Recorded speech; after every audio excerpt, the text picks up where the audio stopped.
So for the next 20 minutes or so, as Susan says, I'm going to take you through a case study from Speedo and how you leverage user and business insight to generate growth in one of your categories. We'll go through some tools, some frameworks, and some processes that we use in order to really generate that growth that you can apply to whatever industry that you work with. Now, alluding back to what Susan said, Speedo is part of Pentland, and it's a family of brands. It's split into two divisions. The first of these is the active division. So you can see it doesn't just contain Speedo, it contains the likes of Berghaus, Canterbury, Mitre, and Endura, which is a very recent addition for us, through to footwear, including LS, Ted Baker, Kickers, and Box Fresh. So I'll give you a little bit of an intro into who I am and what I do at Pentland and what my role really is. So my role is to really advocate for the user across all of those brands. So I really have to understand, along with the team, what are their expectations from us across both active and footwear divisions. I then use that insight from our users and align it to our business insight to generate and create great experiences. And we do this by really encouraging a test-first mentality, which you will see through some of the frameworks that I'm going to take you through. So, as I said, the focus for today's session is to really understand how to bridge the gap between user and business insight, and we're going to use the Goggle case study as an example to deliver return on investment, which at the end of the day is everything that we all want to do. So how will I take you through that? The first of these is we'll go through the actual link between user experience and return on investment. So what does that actually look like? What does those industry stats tell us? We'll then go through the Goggle case study and we'll bring it to life with the user insight and the business insight that we got given. I'll then take you through how we created our solution using a user-centered design approach, and we'll look at that framework which you can adapt. And then finally, what was the impact to the Goggle category that it had from launch? So the first section we'll look at is the link between user experience and return on investment. Now, this probably seems really obvious to many people, but do we really understand how much a bad experience can impact a user, or how much a good experience can impact a user? There's a couple of industry stats that I love. The first of these is that 88% of consumers won't return to your site after a bad experience. And that's just one bad experience. Imagine if you're not fixing that, or if you're not addressing that problem, how many people you're losing. And secondly, 86% of consumers are willing to pay more for an experience than a product. So it's no longer just about giving them a product that works. They want the end-to-end support, all the way from them becoming aware of your product through to purchasing and hopefully renewing. So knowing the link between the two, let's apply that to the Goggle case study. So the business came to us with the following insight. Goggles is our second biggest category online behind swimwear, which you can imagine is huge, especially as we're a wholesale business. Within that goggle category, there's 145 different variations of goggles, so a lot. And there's multiple attributes per goggle. Now I'm going to do a bit of audience participation, so don't be shy. How many of you swim out there? Or swim for fun on holidays with your family? So quite a few. And how many of you own a pair of goggles? And how many of you know they're 100% right for you? So there's hardly any hands. I'm glad that was the result. So the business came to us saying, you keep rolling out goggles, but how do we know that we're giving them a great experience? And so the first thing we did, and we challenged ourselves with, was to actually assess our own experience we were giving our customers. What did it look like? You can see on your right the current experience. So you've got a product list, 3 products per row, 12 per page, along with left-hand filters covering things like technology, color, price, gender, etc. Now, it sometimes is challenging to analyze your own experience and what you've actually created, but there's so much benefit from understanding what your user's view of this is. And it allows you to address the moments that matter. So as I mentioned, from when a user becomes aware of something that you're selling, whether you're looking at software, whether you're looking at something in the healthcare or finance industry, you need to understand how they become aware of it, how they research it, how they compare your product against your competitors, through to buying and then hopefully renewing. If you know what moments really matter to your user and for you to succeed at, you can create great experiences around them. And they're the ones that you need to focus on. And if you do that, knowing that you've produced an experience that really matters to your user, you've got a higher chance of delivering that return on investment. So with the goggles category, we did 4 types of different research to really understand our expectations. The first one was usability testing. So we use a platform called What Users Do, and it allows us to really understand our users' expectations.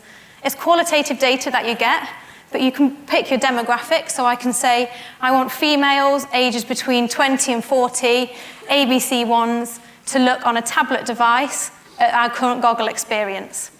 And we'll give them tasks to complete and see how they find it. What do they struggle with? What do they enjoy? What don't they like? We then went on to in-store research. So we spoke to our retail team, who get to have direct contact with our customers to know what they're feeling. Is it easy to shop goggles in store? Do they consult a mobile or our website when buying? Thirdly, we looked at our competitors and comparators. So we class a comparator in our industry, for example, as eyewear. So it's someone operating in a similar field to you where you might be able to get learnings from. And our final one is a data deep dive. So what is your data telling you? What is Google Analytics, which we have installed across all our sites and many of you probably use? What is it telling you when you really pull that data and look into it? Are people bouncing off your pages? How long are they staying for? Are people converting directly from them? So we looked at all of those 4 areas of research in relation to the goggle category. And what did we learn? We learned that people actually struggle to choose our goggles. But as you all noticed, with 145 variations, how do you know what's right for you? People didn't understand our different lens options. We have 10 different lens options. What's the difference between polarized and smoke? And then finally, we discovered that users shop by their activity. So terms such as fitness, triathlon, and competitive really resonate with them. And so we might want to segment goggles that way. And then our competitor and comparator insight. This is an example on the left from Specsavers. It's a great article on how to choose a pair of glasses for your face shape. And on the right is an example from Oakley. They actually show you the lens tint that one of their lenses has, and you can see it on different types of surface. This is road, but you can flicker between trail and grass. So the key question from all this insight was, how do we help our users shop the goggle category? We know it's our second biggest category. We know it's got a lot of products in it, and we know that users struggle. And the first step is similar to Kirsty in the sense of it's about collaboration, getting out and really understanding and creating ideas. And sometimes the bigger, the better. Nothing is wrong. And we do this by pulling in different members of our team, different stakeholders, but not just within digital. You'll have many people in your business who will have great insights at your disposal, and it's really key to utilize them. So for example, it's not just about UX, even though that's the field I'm in. The technical team, they understand the constraints of a platform to know what you can and can't create. The trading team know the goggle performance, what growth should they expect in 2018 versus 2017, through to the content and brand team, who really know how goggles should be represented. So the output of this and this group of people was that to help users shop our goggle category, we'd create a goggle selector tool. And in order to create this tool, we started with a really clear idea of what we wanted, and we used a hypothesis framework to help decide what our key KPIs were. Now, this framework, again, is adaptable to any industry. It's adaptable to any product that you're trying to create, and it allows you to really identify the problem that you're facing. It allows you to input the lever, along with your audience and your key KPIs and goals, and you can make this as specific as you want to. Now, if you were to apply that to the goggle case study, this is what we had. We know that users want support when shopping for goggles. We know that by helping users shop the goggle category for swimmers, we will increase conversion rate of goggles. We'll know that we've increased conversion rate by testing the selector tool on our e-com site and monitoring conversion for 3 months. Now, you can make these numbers as specific as you want to. You can put 10% or 5% in that conversion. You can change the duration. If you work in agile and sprints, you might want to do 2 weeks.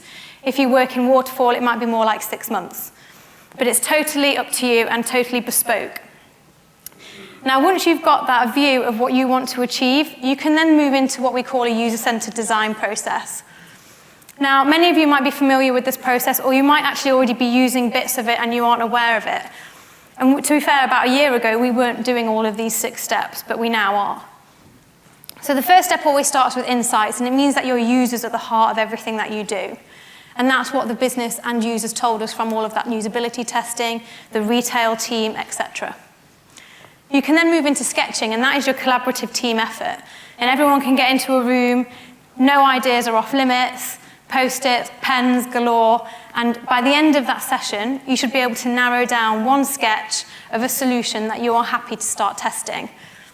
Once you're happy with it, you can create a prototype. Now, a prototype for us is an interactive version of a wireframe, so it shows you the carousels, the interactivity, etc., that you can expect. Once you've created that, you actually put it out to your customers. So what are your customers saying about your potential solution? And you want that feedback, good, bad, ugly. You want to see what they're saying, because the more feedback you get, the better you can make your iteration, which is step 5. And you can go through that process of step 3 to 5 as many times as you need until you feel you've got a solution that you're happy with. For the goggle tool, we went through this twice. But for the likes of a site merge, which we had just over a year ago, we went through it about 10 times. So it completely varies, and it's completely up to your team as to what you do. And the output of that is a solution that's got the highest probability of delivering you that return. So what do our processes actually look like? So this is one of our sketching sessions. So it shows you the goggle tool, it shows you the breakdown of Post-its, and it kind of shows you how we structure some of our sessions.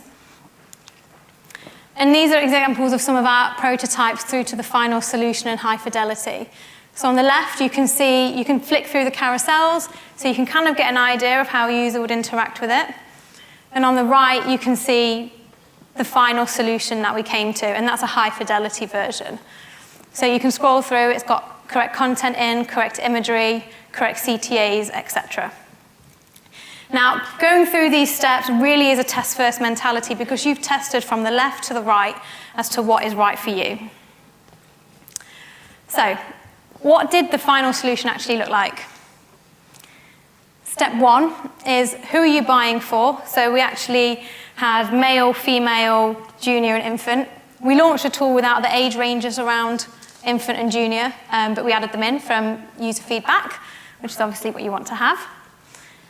Step 2, what kind of swimming do you enjoy?